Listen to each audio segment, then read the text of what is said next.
જય માતા good morning મિત્રો, કેમ છો બધા? મજામાં. આજને એક નવા વ્લોગમાં મારું સ્વાગત છે મિત્રો. મેં ઓલા વ્લોગમાં કીધું છું કે આપણે થોડાક દિવસમાં ડુંગળી ખેવાની છે, તો દવા આ બધું ડુંગળી ખેંચી નાખી એટલી બાકી છે.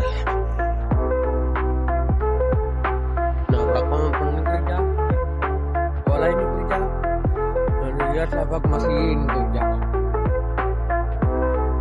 ને આવડા કાસા છે એટલે અને હવે પાણી તો મૂકી દીધું,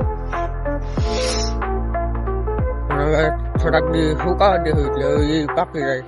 અને આપણે હવે આજે કરવાની છે તેલ અને બાજરીમાં મોટર ચાલુ. ચાલો હવે પાણી આવી ગયું છે ને પાણી ગઈ, અને એમાં આપણે બાજરી અને તેલમાં છે પાણી વારવાનું. લગભગ આજે 15 દિવસ થઈ ગયા છે, એટલે હવે ચાલુ કરી દઈએ પાછા. મિત્રો પાણી આવી ગયું છે અને હવે જો અત્યારે જાય છે બાજરીમાં 1 2 3 4 એટલા હરિયા છે. પછી આપણે સડાવવાનું છે તેલમાં, અને આમાં આરવાર પીવે છે સાહેબ લગભગ 4-5 મહિનાની વાહી સાઈઝ છે.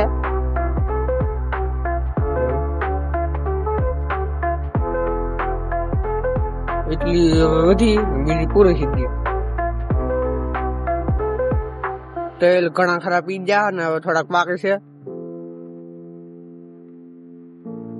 બીજા દિવસના ગુડ મોર્નિંગ મિત્રો.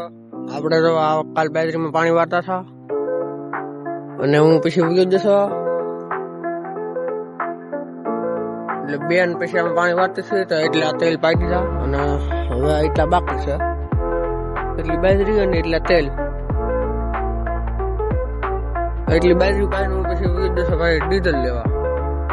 ડીઝલ લગભગ 10 વાગે જશો, 1 થી 1.5 વાગે પાછો આવ્યો છે, કેમ કે 3 પેટ્રોલ પંપે રેખડો તો એ ડીઝલ નતું.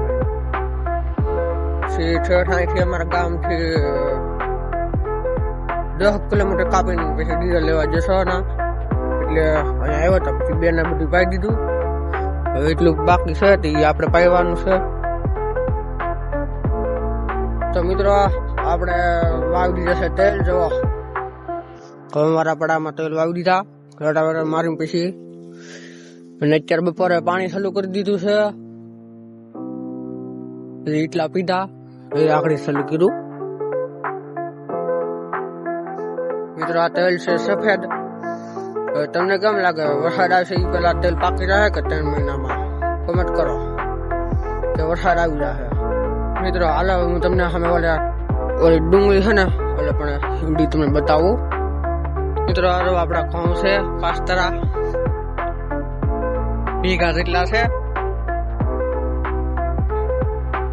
થોડાક દિવસમાં હવે આ ઘઉં પણ પાકી જશે. થોડાક લીલા છે પછી પાકી જાય એટલે હાર્વેસ્ટર છે આપણે આને કાઢી નાખવાના છે. ને તો ઓલાય ઘઉં હજી બાકી છે. ને આ બાજુ જો છે ડુંગળી પાકી ગઈ. પાણી તો કેદું ને મૂકી દીધું. બસ હવે ઉધડિયાની વાટે છે. થોડાક દિવસમાં ઉધડિયા આવે.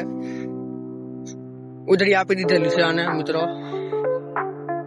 ઉધડી આવે એટલે પછી ખેંચી લઈએ અને તરત જ વાઢી અને યાર્ડ ભેગી કરી. કેમ કે અત્યારે યુદ્ધ હાલે છે ને એની લીધેથી બહાર જવાનું બંધ થાય ને તો હાવ એમ, એટલે જલ્દીથી સહી નાખી વાઢી નાખીને ભરીને પછી જવા દઈએ યાર. ડુંગળીનો ગાંઠિયો પણ સારો થઈ ગયો છે અત્યારે. હવે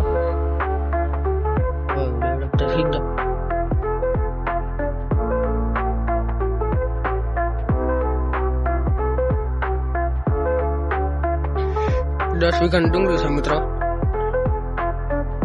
મારું મન કહે છે લગભગ 800 ઠેલા જેટલું થઈ જાય ડુંગળીનું.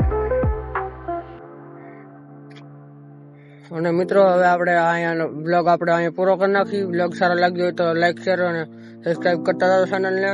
મળી આવતા વ્લોગમાં.